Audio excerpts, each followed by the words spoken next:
Welcome back, brother. This content is for those genuinely interested in men's rights. It covers complex, controversial topics that may not suit a general audience. If you're not part of the men's rights community, this video isn't for you, so feel free to tune out now. I'm Sophie Marie Eve Riker, advocating for men's rights in a world that often overlooks their value. Like my father, I oppose divisive ideologies like feminism and wokeism that undermine fairness. My mission is to honor the sacrifices of men, fathers, providers, and individuals who are too often vilified. This is about justice, balance, and truth. Together, we can restore respect and equality. Please like and subscribe if you appreciate this video, as it will help get the word out to those who need it. Thank you. Please relax and enjoy. This is an excerpt from Women's War, The Battle for Male Submission. Women's War, The Battle for Male Submission is an ebook available in all good stores. I didn't set out to write this book. I didn't wake up one day and decide to take on the feminist narrative. No, this book was born out of necessity, a necessity to expose the truth about the war being waged against men, a war that has been disguised as equality, progress, and liberation. My journey began with a simple question. Why are men being vilified?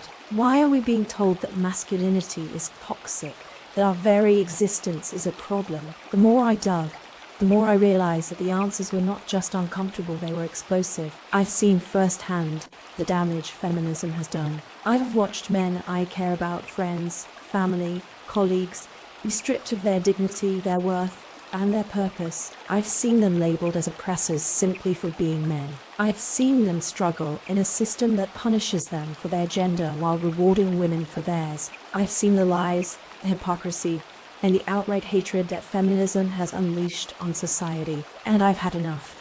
This book is for the men who feel like they've been left behind, who feel like they're constantly under attack, who feel like they're being told to apologize for simply existing. It's for the men who are tired of being told that they're the problem, who are tired of being told that they need to change, who are tired of being told that they're not enough. This book is for the men who want to reclaim their masculinity, who want to understand the truth about women's war on men, and who want to take back control of their lives. But let me be clear, this book is not for everyone. If you're a die-hard feminist, if you believe that men are the root of all evil, if you think that masculinity is toxic, then this book is not for you. Put it down.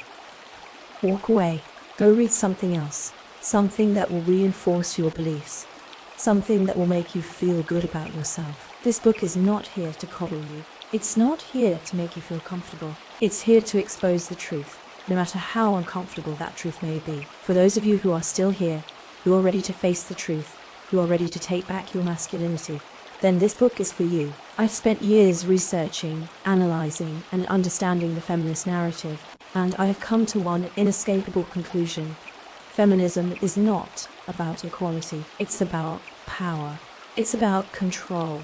It's about the systematic dismantling of masculinity and the elevation of women at the expense of men. In this book, I'll take you through the history of feminism, the lies it's told, the damage it's done, and the truth it's tried to hide. I'll show you how women's evolved dual mating strategy has shaped modern relationships, how feminism has become a hate movement against men, and how cultural Marxism has been used to further the feminist agenda. I'll expose the hypocrisy of feminist dogmas, the lies behind the oppression narrative, and the real history of male-female collaboration. I'll show you why men are the true victims of violence, why their suffering is ignored, and how you can resist the feminist narrative and reclaim your masculinity. This book is not just a critique of feminism, it's a call to action. It's a call to men to stand up, to take back their masculinity, and to fight back against the war being waged against them. It's a call to men to reject the lies, to embrace the truth, and to reclaim their rightful place in society. So, if you're ready to understand the truth about women's war on men, if you're ready to take back control of your life, then read on. But if you're not ready, if you're not willing to face the truth, then put this book down. Because the truth is not always easy to hear, but it's always necessary. And the truth is this: the war on men is real, and it's time to fight back. With the introduction completed, We are jumping to an extract from the book. The oppression narrative is a lie. It's a story feminists tell to paint women as perpetual victims and men as eternal oppressors. But history tells a different tale. Men and women have always worked together, not against each other. Men built the roads, fought the wars, and protected the home. Women raised the children, managed the household, and supported their families. This wasn't oppression, it was partnership. Feminists ignore this truth because it doesn't fit their agenda. They cherry-pick history to create a false narrative of male dominance. But the real story is one of mutual respect and cooperation. Feminists claim that the patriarchy is a system designed to keep women down. But where's the evidence? Men have always sacrificed for women's safety and well-being. They've gone to war, worked dangerous jobs, and provided for their families. This isn't oppression, it's protection. Feminists twist this reality to make men look like villains. They ignore the fact that men have also suffered greatly throughout history. Men have died in wars, worked in brutal conditions, and faced societal expectations that demanded they be strong and silent. The oppression narrative is a one-sided story that ignores men's sacrifices and contributions. The oppression narrative is a barrier to true gender equality. It pits men and women against each other, creating division where there should be unity. Feminists use this narrative to justify discrimination against men. They push for quotas and affirmative action, claiming that women need special treatment to succeed. But this only creates resentment and undermines meritocracy. True equality means treating everyone fairly,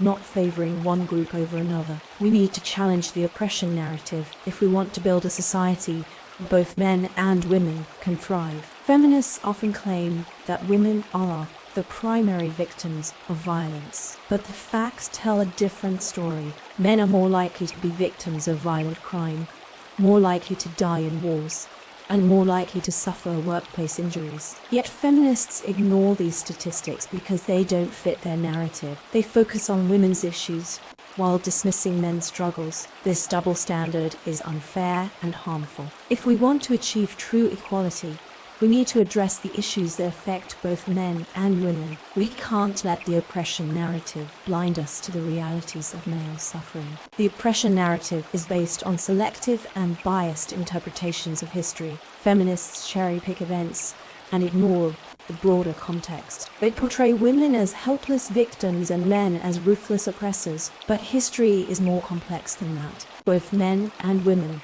have faced hardships and made sacrifices. Both have contributed to society's progress. We need to take a balanced view of history if we want to understand the true nature of gender relations. The oppression narrative is a simplistic and misleading story that does a disservice to both sexes. Challenging the oppression narrative requires courage and critical thinking.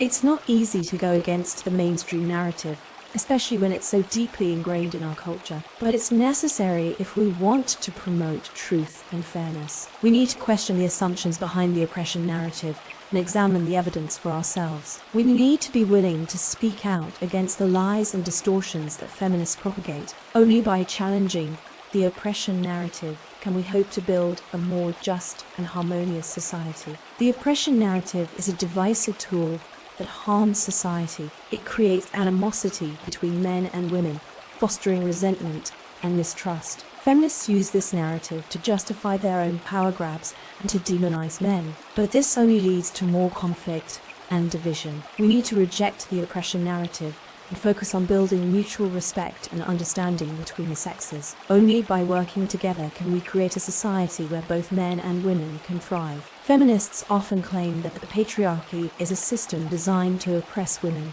But the truth is that men and women have always coexisted as partners, not adversaries. Men have protected and provided for women, while women have nurtured and supported men. This isn't oppression, it's cooperation. Feminists twist this reality to make men look like villains, but the truth is that both sexes have contributed to society's progress. We need to reject the oppression narrative and embrace a more balanced and truthful view of history. The oppression narrative is a lie that feminists use to justify their own power and privilege. They claim that women are perpetual victims of an all-powerful patriarchy, but the evidence doesn't support this claim. Men have sacrificed for women's protection, not dominance. Both sexes have faced hardships and made sacrifices. We need to challenge the oppression narrative if we want to promote truth and fairness. Only by rejecting this false narrative can we hope to build a more just and harmonious society. Thank you for listening.